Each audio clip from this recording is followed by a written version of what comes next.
দেখতেই পাচ্ছেন আমাদের সুলতানপুরে হরিনামে দল ঘুরানো হচ্ছে গ্রামে 4-5টা দলে। তারপরে আমাদের হরিনামে দল ঘোরানো হয়ে যাবে। তারপরে আমাদের ছেলেবেলা প্রোগ্রাম করেছি বক্স নিয়ে, হয়তো এনজয় করব। দেখতেই পাবেন বক্সগুলো আপনাদেরকে নিয়ে দেখাচ্ছি, আমরা দেখতে থাকুন।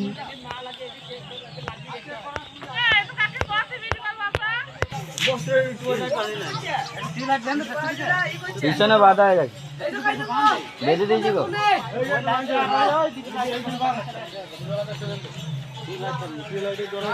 দেখতে পাচ্ছ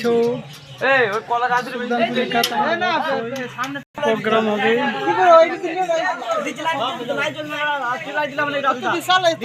আমাদের সেট আলা সিমরান মাঝি না এই বলুন, না না